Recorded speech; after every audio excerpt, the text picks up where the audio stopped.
On Friday, we saw the S&P 500 breaking below this upper consolidation area. And with what just took place, our stocks headed for a Black Monday style crash.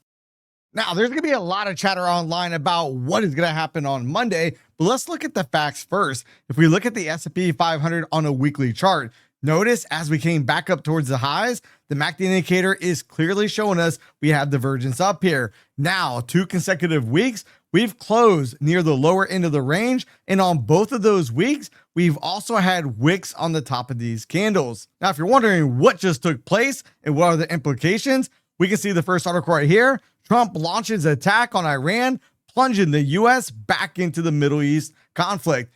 Then right here, Trump says U.S. has launched attack on Iran, cites as investors brace for unpredictable spillovers across markets. And this is what we're going to talk about. We're going to talk about this in great detail about which markets could be affected from all this madness in the Middle East. Then we can see right here, U.S. strikes obliterate Iran's sites, Trump says. Now, we don't know if this is going to be true or not. And let's talk about what implications all of this could have. Because let's not forget, it wasn't too long ago where the U.S. and Houthis would no longer attack the ships in the Red Sea. But now we see Houthis threaten to attack American ships in the Red Sea if U.S. joins Israel strikes. And that's not the worst of it. Because if we come over and look right here, why the Strait of Hormuz is so important for oil and what happens if Iran blocks it. Now, if we come over real quick and we look at a chart of crude oil on the daily chart, we can see crude oil has had massive moves on the way up. Now, on Friday, we saw crude oil spiking up, closing with a wick on top of this candle. But if Iran goes over to the Strait of Hormuz, that is going to be a problem. Now, let's talk about why oil would be so important, especially with the news that we have coming out later this week. If we come over and look at the most recent CPI report, we can see that inflation actually went a little bit lower. But as we dive down into the details real quick, and we look at what was the contributing factors for having a better CPI report, we can see right here, energy prices was a contributing factor for that. And if Iran goes ahead and blocks off the Strait of Hormuz, what is that going to do for inflation? Not to mention, if we come over and look at the sector performance for last week, look at the only sector that was in the green for the week. It was energy, up 1.75%. So we're already starting to see energy on the move up. And even if we scroll down and look at the 1 month performance, we see energy by far outpacing everything else. So what's going to happen at the next CPI report? Is Jay Powell potentially right about not cutting interest rates with all this conflict going on in the Middle East? Let me know your thoughts in the comment section down below. And if you had hopes that the U.S. would get in and get out real quick, be a one-off event, Iran officials warn U.S. that joining Israel in attacks would be very, very dangerous. Now, if indeed Iran does go ahead and try to attack U.S. bases across the region, which are already threatening to do, or even some of the U.S. Navy ships, that is going to bring the U.S. into a prolonged engagement, and that could spill trouble out here for stocks. And that might be the catalyst that actually gets the S&P 500 finally coming all the way down here, closing the gap at 564.77. Now, when we come over and look at the yields real quick, look at the 10-year versus the 2. We see last week it was starting to move on the way back up. However, some other interesting facts that I've noticed, we look at the Dow Jones versus the Transportation Index. We see the Dow Jones basically right up here on the top, consolidating up to these levels. What do we see with the Transportation Index? Continue to make a series of lower highs. However, we have a little bit of conflicting information as well, because when we come over and look at the SPY versus HYG, last week we saw the SPY actually close lower, and look at HYG, high yield bonds, actually on the move back up. Now, Monday could definitely change all of this, especially if we see that the U.S. is going to be drug into a more prolonged event over in the Middle East instead of just a one-off strike, go back home and let Israel handle the rest going on over there. Now, if we look at the Fear and Greed Index, last week, quite a few times, we saw the Fear and Greed Index coming over into neutral territory, and we actually closed out on Friday with a reading of 55. We look at this past week's most recent investor sentiment survey, and we see we have a reading of 33.2. So the bullish sentiment also dropped down a bit. The neutral category dropped down from 29.7 to 25.4, and the bears pounced once again at 41.4. Now, if you guys want a way to support the channel at no additional cost to yourself and make sure you get the best deal out there, right now, Apex Trader Funding, 80% off. And I just got these 20 PA accounts back. My fun and futures, pass one, get one. Tradeify, 30% off all their accounts this week. I should be getting my third payout in this straight send the funded account. Use promo code Mike on those three prop firms. Last but not least, the prop firm with the best payout policy out there. Take Profit Trader, 30% off all their valuation accounts, no activation fee. You can see right here, I have 3 pro accounts with Take Profit Trader. Use the link in the description box down below. Use code epitome at checkout. Now, over the weekend when the stock market is closed, I like to come over and look at Bitcoin. Notice recently on the daily chart, Bitcoin has had a lower high and already about to break and go lower. If we look at Bitcoin before the strikes unfolded, we saw Bitcoin was actually on the move down. And then once the US launched those strikes, we saw Bitcoin on the way up. Now, is it because of uncertainty out there? Bitcoin is starting to rocket up. And if so, what implications could that potentially have for gold? Keep in mind, gold was in this channel, broke out, came back for the retest, completed ABC pattern on the way up. Are we going to see gold rocketing up, about to take out all-time highs as we get more and more uncertainty out here? Now, jumping over and looking at the SPY real quick on the daily chart, we can see the MACD indicator does have a bearish cross. Like we talked about at the beginning of the video, could this be the catalyst that's going to get the SPY coming all the way down here, potentially filling the gap? And let's not forget, that July 9th deadline is going to be coming up a lot quicker than what people think. If we go ahead and we pull our Fibonacci retracement tool from the swing low all the way up here towards the swing high, notice where the 38% retracement is. It is just slightly above that gap being filled. Highly probable once the retracement gets underway that we'll see the S&P 500 coming all the way down to 556.93. And with all the options that just expired on Friday, are we now going to see traders reposition for a move down lower? We come over and look at the 4-hour chart, MACD indicator almost at the zero line. We do have a bearish cross as well, but we come over and look at the 30-minute chart. This is going to be interesting. You can see we broke through the swing low here, and then on Friday we had that push down, and then we basically consolidated at these lower levels. I would classify Friday's profile shape as a B as in boy, and this doesn't necessarily indicate bullish or bearish, but what it does say is if we break value area high, it's highly probable we're coming back up to the upper third of the range. But if we break value area low, watch out, we are probably going substantially lower. Let's not forget, we have several gaps to pay attention to. If you notice on Friday, we came all the way down, filling the gap over here that came in on June 5th. However, if we scroll back, we can see we have lots of gaps over here. We have this gap right over here that needs to be filled at about 579.15. If we scroll back even more so, here's another large gaping gap down here about 564. We've had a lot of gaps. Now, before we look at the futures markets, we most certainly want to pay very close attention to the VIX. The volatility index we see on Friday was down $1.55, but look at the wicket we have on the bottom. That means the VIX was a lot weaker, and then we saw the VIX come right back up. If we start seeing a spike up in the VIX, that's going to be problematic as well. Also, the dollar index basically hovering near this weekly zone that we've had drawn out. And let's not forget about yields. We still have the 10-year yield with a price target up here about 4.86. And if we see the 10-year yield making up towards that level, that is going to spell trouble out here for stocks. Now, we come over and look at the futures markets real quick for the S&P 500. We're making a series of lower highs. Here's a high, lower high, lower high, lower high, slightly lower high, and now are we about to come all the way back down, taking out the low. If we look at the weekly volume profile levels, we have value area low coming in at a price point of 6,023 and a quarter. We're gonna have the point of control at 6,039 and a quarter, with value area high coming in at 6,077.25. Now, if we are trading next week above value area low, I want to then look to target the point of control. I then want to look to retarget this high volume area right over here, about 6,064, then turn my attention all the way up here towards value area high. One thing to note, with all this stuff going on in the Middle East, quite often we see actions that just happened today, quite often that'll end up being a buying opportunity. There's one reason they like to do it over the weekend, so that the markets have a chance to absorb what has taken place and we don't see stocks crashing lower. Come over and start looking at the daily profiles on the 30-minute chart. We can see that early on Friday, the market went ripping to the upside, and then look what we get. 2 candles with quite large wicks up there right near that R2 pivot point. Then we came right back down. Now, we did come up a little bit at the end, however, a little bit too late. And let's not forget, on Friday, we actually had a gap up higher. You can see right here was the closing price on Thursday, which was a shortened trading day.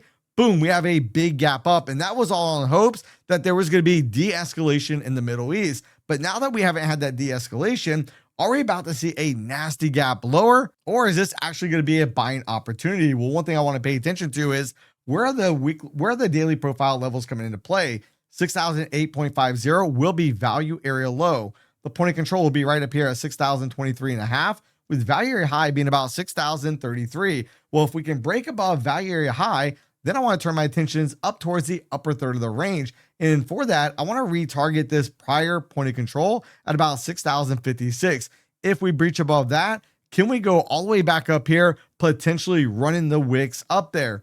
Now, to the downside, if we break value area low, I want to turn my attentions down here towards gap support, and we can either use the candle body right over here at 59.94 1/4 or the wick at about 59.91 1/2.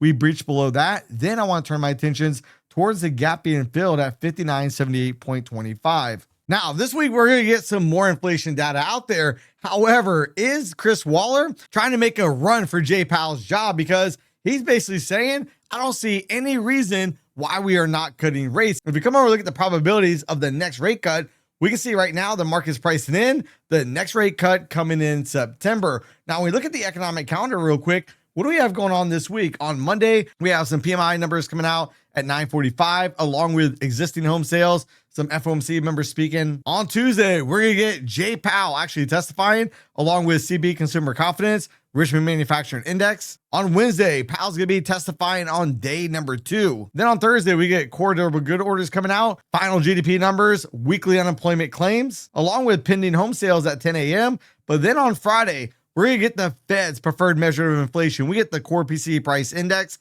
at 10 o'clock. We get revised consumer sentiment, followed by revised inflation expectations. Now, when we come over and look at the QQQs real quick, notice we also have 2 wicks on the top of these weekly candles. Last 2 weeks, we've also closed at the lower end of the range after having a massive move on the way up. If we measure right down here from the swing low all the way up to this recent swing high, we can see the Nasdaq has rallied 33%, and we have a large gaping gap right down here at 487.73. If we look at where the highest volume is, notice we have 2 distinct areas. The first one is right down here at 437.37. The next one would be all the way down here at 370.73. I'm not really in the camp of this one right here, and we're going to have to see if the conflict in the Middle East is the catalyst that gets us moving lower. I would warn you though, on the weekly chart, the MACD indicator at this moment is still extremely strong, and we're coming right back up towards a prior level in the market where the market has had a turn down. On the daily chart, you can see we've broken out this rising wedge, and now we've had this consolidation. Now on Friday, we did break below the candle that first broke out of that wedge, and then but then we failed to close below that area. The MACD indicator on the daily chart is also bearish. We look over here to the left, we have a large gaping gap at about 488.19. And we can see we have this huge minus development area in the profile, which could act as a magnet attracting price back lower. Now, we can pull a Fibonacci retracement from 2 different locations. One from the swing low right up here, where the 38% retracement would be right down here about 495.63. That would be almost dead smack in the middle of the gap. However, if we come down towards the 50% retracement, that would be enough to go ahead and fill the gap, and then we'll see how things start to shake out. In case you guys don't know, I stream live each day the market is open. If you don't want to miss the next time I go live, make sure you subscribe. You have the bell notifications turned on for all. This week, we have more Take Profit Trader accounts to give away. The second area we can pull this fib from would be all the way down here at the absolute low. And notice at that point where the 38% retracement would come in, it would be low. It would be below that gap being filled. And keep in mind, a 38% retracement is nothing more than a minor retracement and what could still be a very bullish move in this market. We look over here on the 4-hour chart, MACD indicator almost at the 0 line. We do have a bearish cross, but if we break below this high volume area on the 4-hour chart at about 518.05, we're probably coming down into the gap, which is that minus development area within the profile. On the 30-minute chart, if we look at Friday's price action, I would classify the profile shape as a B as in boy. And what that signifies, if we break value area high, we're likely going to explore the upper third of the range. Now, for a quicker target, instead of looking all the way up here, we do have a minus development area. I'm going to drop a horizontal line right across this area.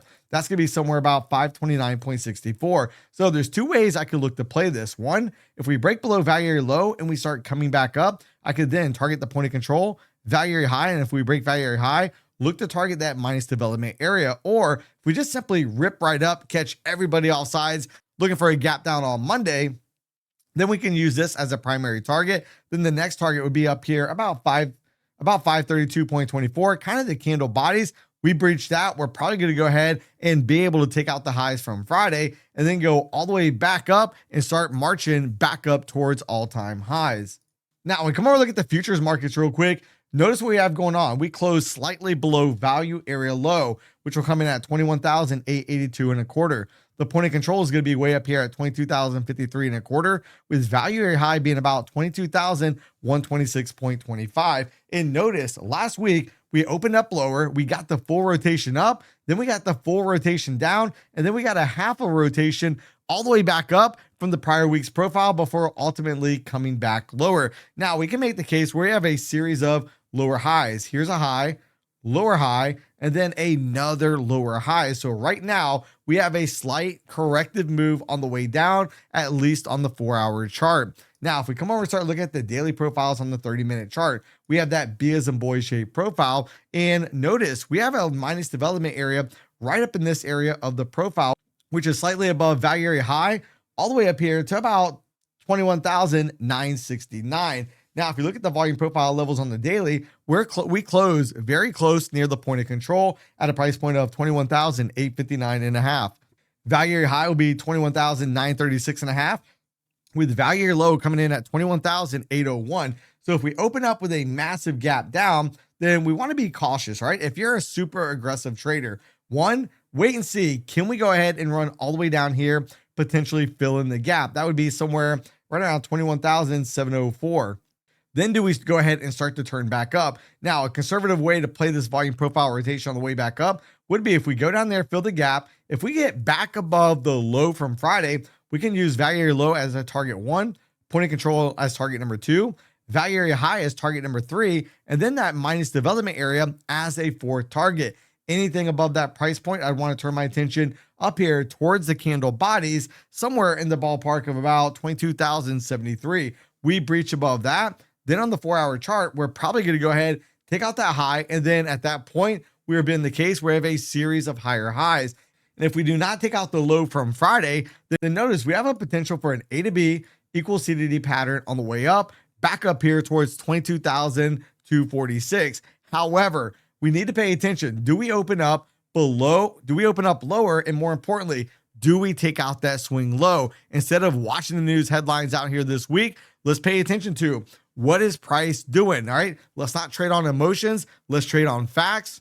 And as we're talking about these wicks right up here, if you want to learn how to tell if there's a high probability of a wick being tested, then you might want to check out this video on footprint charts and learn how to identify trap traders.